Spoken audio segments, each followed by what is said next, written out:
Hello, God bless you all, and welcome to Women of Obedience. Tonight we will be discussing Deborah.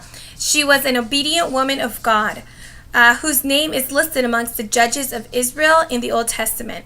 We will only cover the first half of the study. I really want to study this amazing woman of God and clarify a few misconceptions about her. Before we get started on our study tonight, I just want to remind you to pay close attention to the details. Remember that on our next gathering, I will be picking up your answer to one of the questions based off of the study, and you might just win a prize. Also, I had a great time on our first gathering last month. It was truly a blessing to have spent some leisure time with all of you. I'm looking forward to our next gathering together, so keep posted about that, okay? All right, so let's get to Deborah. You can find the Chronicles of Deborah in the book of Judges, chapters 4 and 5. Deborah was a prophetess and a judge and a wife. Before we get into the specifics of Deborah, let's talk a little bit about the time frame of the book of Judges. After Joshua's death, the Israelites went into a time of apostasy and rebellion. When God wanted to address the people, he would send his angel to speak to the people. And we see this in Judges 2:1-3, in which it talks about the angel of God going and addressing the people directly. God then rose judges to free the Israelites from the multiple of kingdoms that took them into slavery. We see that in Judges 2:16 all the way up to 19. It says, "Then the Lord raised up judges who saved them out of the hands of these raiders. Yet they would not listen to their judges, but prostituted themselves to other gods and worshipped them. They quickly turned from the ways of their ancestors who had been obedient to the Lord's commands. Whenever the Lord raised up the judge for them, he was with the judge and saved them out of the hands of their enemies as long as the judge lived. For the Lord relented because of their groaning under those who oppressed and afflicted them. But when the judges died, the people returned to ways even more corrupt than those of their ancestors, following other gods and serving and worshiping them. They refused to give up their evil practice and stubborn ways." So as you can see, it clearly tells us the situation that was going on with the Israelites after Joshua's death. They constantly went back into rebellion, back into idol worshiping, back into following the rituals and the cultures of those that were not their own. And that's very interesting because we see some similar things here today happen in the U.S., in which, we see things that are done in other cultures, other religions, other forms of belief, and we find them to be, exotic and interesting, and we want to be a part of it. But sometimes we don't realize that some of those things that people do that are not the same as ours, they tend to have some, religious background to it, some spiritual background to it that can bind us and tie us into sin. Whether we do it knowingly or unknowingly, it happens, okay? And the sad thing is that the Israelites here refused to give up their evil practices. Therefore, they knew that what they were doing was wrong, but yet they refused to give it up. They refused to listen to the ways of their ancestors who did listen, who understood that it was a sinful way of living. And so that all sounds very familiar to today, and sometimes the situations that we face when we do have godly men and women who try to share, the gospel, try to share. When I speak of the church, we're speaking of the church of God, because these were the Israelites, these were the promised people. So I'm not talking about people in the world. People in the world can choose their life as they wish to choose to live, and that's between them and God. But when you're a Christian, when you call yourself to be a Christian, when you call yourself to be believers of the Most High God, of Jesus Christ, and you call the Bible to be your holy book, then, we have to be very careful of the things that we choose to do in our lives that don't go according to that holy book, that don't go according to the teachings of Jesus Christ, and that don't go according to the will of God, because then we enter what is called rebellion. Rebellion against what we know is right. And sometimes people want to tell us that it is wrong what we're doing and that this is the right way, but we choose not to listen. We choose to continue to follow evil practices at times. So let's look. So God raises up these judges who were called to deliver the Israelites from their oppressors, lead according to God's will, not according to the people's will, not according to the judge's will, but according to God's will, and settle differences. There were 15 judges in total, 15 judges.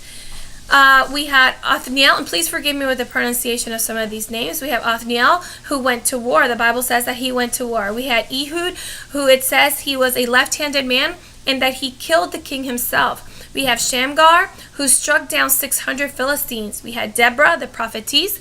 Gideon, he led strategic attacks. Abimelech, he actually rose himself, and God tore him down because God did not call him to be a judge. Tola, who saved Israel. Jair, who led Israel. Jephthah, he was a mighty warrior. Ibzan, he led Israel. Elon led Israel. Abdon led Israel. Samson the Nazarite, who fought and delivered the Israelites from the Philistines. Eli the priest, and Samuel the prophet. Now, why did I say this after I said their name? I gave that quick description because that's exactly how the Bible introduces them. When the Bible and Judges introduce a new judge, they quickly introduce something about them, whether it was what they did for Israel or the title that they possessed, or who they were. It was very quick to notify it. And what I want you guys to notice is that, interestingly enough, there were only 2 prophets. It was Deborah and Samuel. Sometimes we believe that the judges, that they were all prophets and that they all shared the exact same callings and that they each did the exact same thing, and that's not true. Each judge had their own responsibility. They had their own calling from God, and they each did as God told them in their own way. And some of them had callings even prior to being judges, and that is where Deborah comes in. Okay? So notice that Deborah, before she was a judge, she was a prophetess. That's important for us to understand that. Some commentaries want to make Deborah out to be this warrior, superwoman, man-eater, that wears the pants in the house type of woman.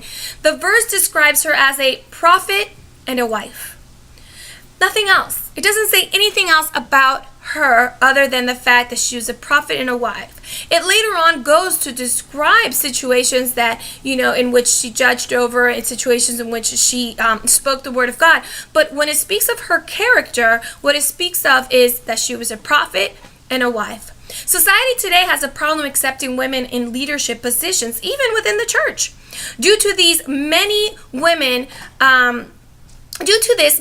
have felt the need to take on a manly approach to leadership, becoming one of the guys so that they may be accepted in the higher ranking positions, and at times even belittling the women that reject the mentality and who choose to lead with meekness, with mercy, and in a ladylike manner.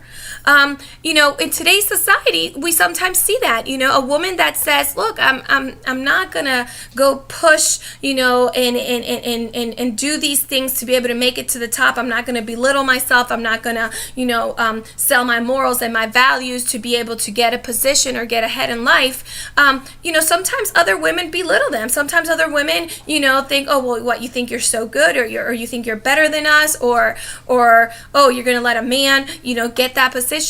And it's this idea that to be able to be a woman that has authority, that has a leadership, that has a calling, that she must be like a man.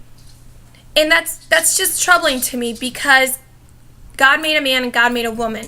And a woman does not need to have to be like a man, and a man does not need to have to be like a woman, especially if God is calling them to service and leadership in the church. If God calls you as a woman into leadership into the church, he wants to call you as you are.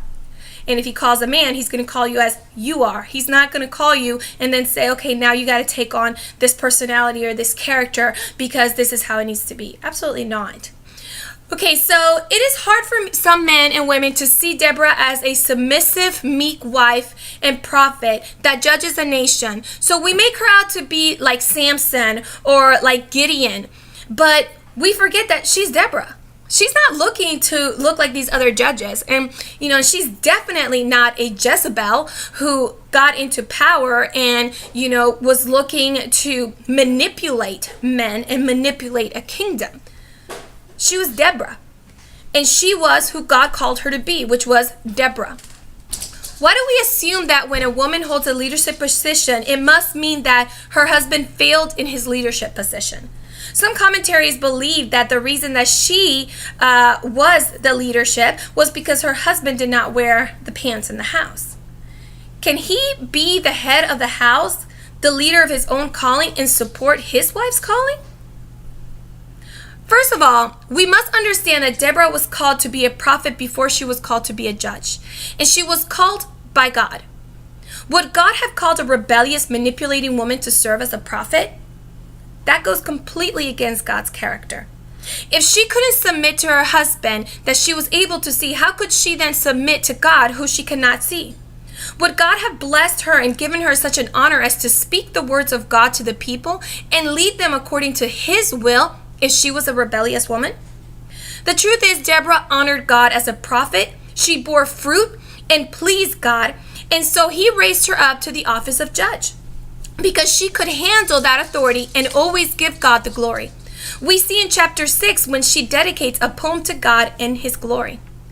The judges were men and women who raised with a purpose to submit, who God raised with a purpose to submit to him, to speak his words, not their own. So while we want to believe that these judges were kings, they were not. God was Israel's king at this time. They simply served him. The only one that raised himself to be king was Abimelech, and God took him down because he was not going to share his glory. Had Deborah been a Jezebel, had she worn the pants in the house, had she manipulated men to do her will and not God's will, God would have removed her altogether. Therefore, we cannot try to make Deborah into a superwoman, a feminist in her time, because she was not. She was simply an obedient servant of God, first a prophet, then a wife, and lastly a judge. Next month, we will talk about Deborah and Barak and who was God's plan A.